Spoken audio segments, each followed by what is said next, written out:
Good afternoon, everyone. Today's a special one. We are doing the 350.1D mono amp and the bass tube style from Skar Audio. Of course, Sky High Car Audio kit, GMC Sierra. So I'll go ahead and try to guide you on how to install this. Let's get it started.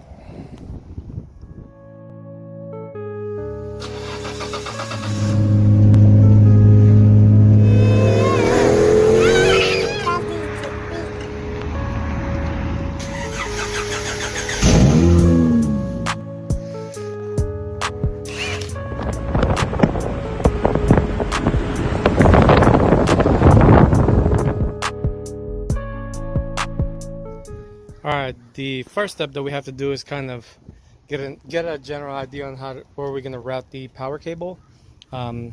This is all just kind of a rough idea on where it'll be. It's going under.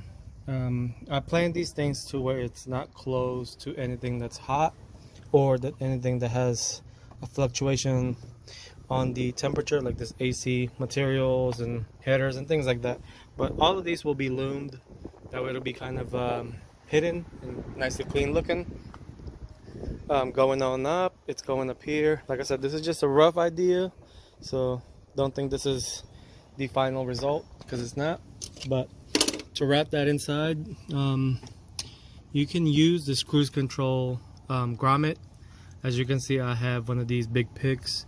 That's how I insert the power wire.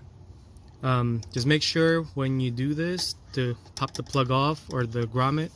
That way you're not accidentally doing it or puncturing or cutting any of the wires, because that'll be a bad day for you. So as you can see, it's on the side, so that's about a perfect size for the power gauge. Plus it'll also seal it because I'm not cutting it all the way. But yeah, that's kind of what it looks like. Once you get the power inserted there, go ahead and put this back in. That way it'll be tight there, and then run it all the way in the back. So we got everything ran. As you can see, like I said, that's what it's gonna look like. Water is not gonna get into that, so that's kind of what you want. This is kind of the right way to do it. So some people will cut a whole slit right here and then just slide it, but then you'll have a gaping gap, so water might enter from that. But I like doing it this way, so when you loom it, it kind of looks factory. So you can do it however you desire, whichever works for you, but that's the right way to do it, and kind of just showing you what it's supposed to look like. All right, for the inside, you're gonna want to take this off, this off. It's just held by screws. This thing is just held by these. Pop these off and then kind of slide it up. I haven't figured out where I'm gonna put the amp yet. I'm kind of thinking underneath. It all depends if I can fit the wire underneath that. So, but I will try it. I will try to run it from here. Take this off, run it all in the back right here. If it looks good that way, I will do it that way. But that might change, but I will let you know if it changes. But so far, all I got is the power. I'll take the radio off and get the RCAs in here shortly, but I want to get everything taken off, and then we'll keep continuing and moving on. So we are prepping the RCA and the remote wire. I went ahead and kind of got everything right. I just inserted a small hole. Now you may be wondering why it's covered in electrical tape.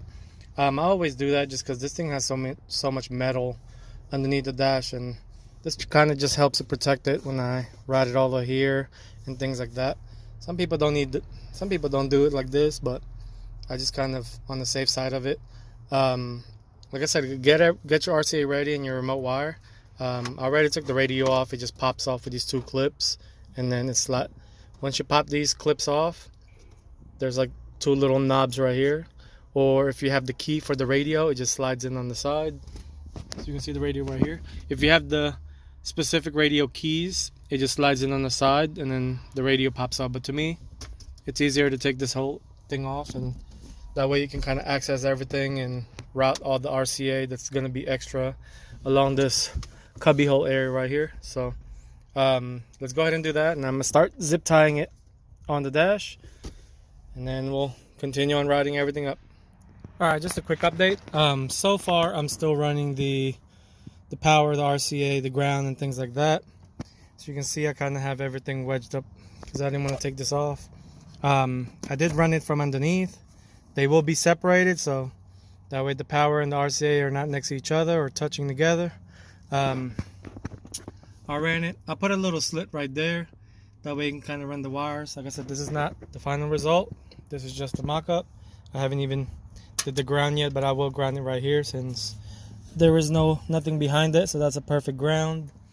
I will be mounting the amp kind of facing this way for obvious reasons. That way you don't see the power and things like that. So this is the only thing you'll see.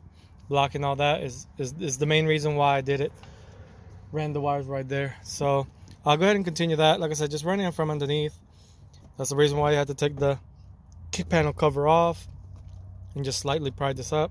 That way you can get your finger underneath and run it on that. These are already cracked. They're kind of fragile anyway, so but it'll have the mats. But yeah, we'll go ahead and continue that.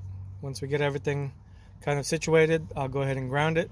Make sure before you screw it in, you have to scrape the paint off. That way these things are making full contact. Don't just screw it in like this with paint on it, or else you're gonna have a bad ground. So but yeah, scrape it off. Use a flathead if you don't have the wire brush. So yeah, that'll be the ground side, and I'll cut all of these to length. That way they're not overly long when you start mounting everything. So yeah, I'll go ahead and start doing that. So I got everything tucked in. So you can see I got the ground done up right here. Like I said, make sure you kind of clean up the bottom. That way there's no paint. The ground is pretty much ready, so I can start putting everything back. So everything is wired up on this end. That's all gonna get cleaned up. So like I said, nothing's really tight or nothing zip tied all together.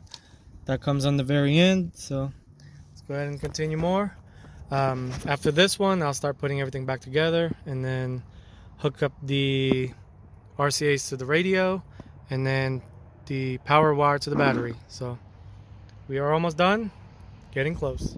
So we just finished the routing and looming of all the power wire cables, as you can see. And yes, that's the only place to zip tie it. So I know some people would say like you could have done it this way, that way, this way, that way, but I'm just trying to get it away from the headers. So it's zip tied to that, and it is following the engine harness. It is zip tied to the, looks like an antenna.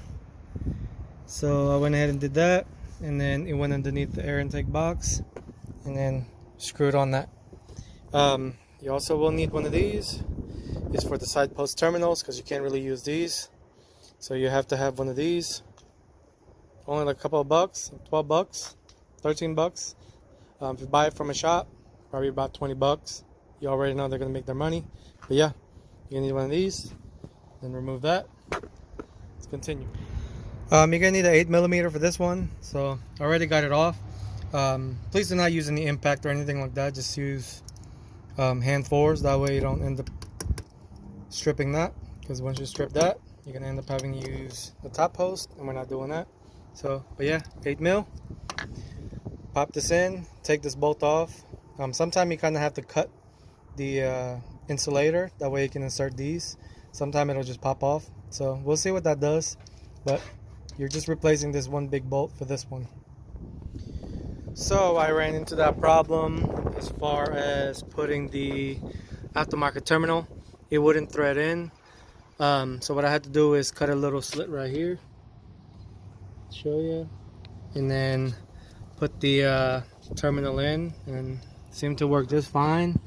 It sucks I can't do the other one, but I wasn't gonna force it and end up stripping the threads on this one, so I had to do what I have to do and use the original one. So sometimes it happens, sometimes it works out, sometimes it don't. So yep, use the factory one and it should be fine. All right, just to recap it all, I did put it back already. Just make sure you hook up your remote wire to the designated amp turn on. That amp turn on wire would have a 12 volt signal whenever you start the car or turn the radio on. It'll also have continuous 12 volt when you use your radio. AM/FM, USB, CD, Bluetooth.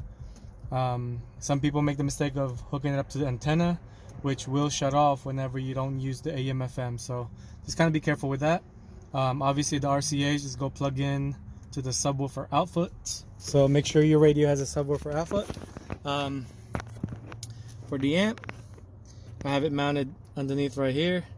The only thing that's holding this is the screws to this material, so it's not driving all the way to the bottom of the cab. I just don't like doing that, trying to preserve and prevent stuff from rusting. So I went ahead and did that. Put the bass knob as well, sticked it on top. So all the wires are pretty much right there. Always leave a little slack, that way it's not so tight. Overall, I got the radio right here, or the sub right there. Let's go around, kind of show you what that looks like.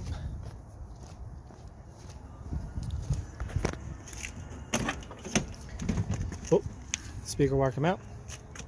It's just kind of peeking right there, so it's a perfect fit in there. It doesn't take a lot of space. Overall, it sounds good in there. So let's go ahead. Like I said, the amp, all that is routed pretty nice. Everything's zip tied, so nothing's gonna fall off.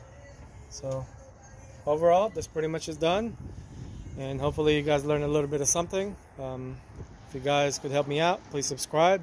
If you have any questions, leave a message. Other than that, everything is done, and I'm ready to call the customer.